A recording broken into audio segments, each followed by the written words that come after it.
आई व तू कपडे धुवत होती ना तेव्हा बाबानं साखरेच्या डब्यातले 3000 रुपये चोरले.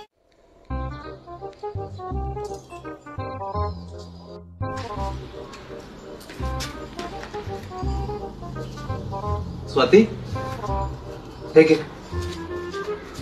हे 3000 रुपये घे. मस्त फर्स्ट क्लास एक गाऊन घेऊन ये आणि 2 ड्रेस घेऊन ये मस्त. हे घे 3000 रुपये. नाही मी नाही का पुढच्या रविवारी ब्युटी पार्लर मध्ये जाईन ना तेव्हाच द्यायचा. राहू दे तुमच्याच पाशी आता. अहो तू मध्ये कधीच पैसे मागत नाही ब्युटी पार्लरले. पुढच्या रविवारी दुसरे दिन. हे घेऊन घे तू पैसे आता घे. नाही एवढे नाही पाहिजे ना मले. आपल्या घरचं बिल भरायचं आहे ना. हे घ्या, याच्यातले 1000 रुपये घ्या. एवढ्या याच्यात होऊन जाते मायवालं. हे घ्या, बिल भर जा. 1000 रुपये घेऊन घ्या. ठीक आहे.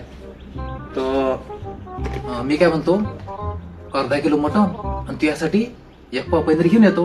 मी मसाला घरीच काढून ठेवलाय. आणजा घेऊन नका बाजारातून.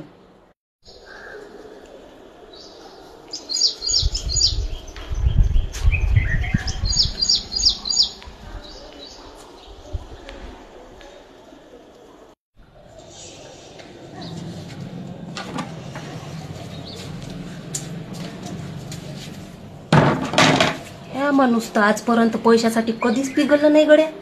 आज कसा काय पिघलला.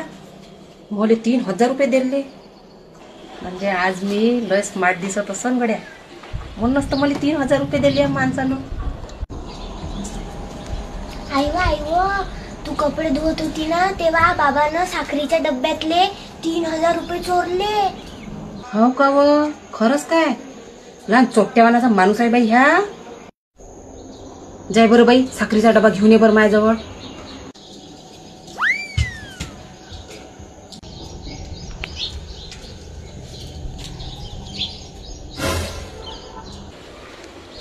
लहान बदमाशवानाचा माणूस आहे बाई ह्या.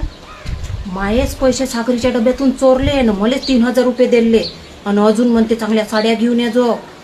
म्हणूनच तर म्हणून राहिली बाई या माणूस सकाळपासून मायावर एवढा फिदा कसा काय झाला.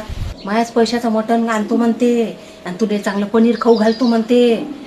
हा, लहान बदमाश मनाचा माणूस आहे बाई. कोणत्या देवानं अक्कल वाटली रे बापा या माणसाने.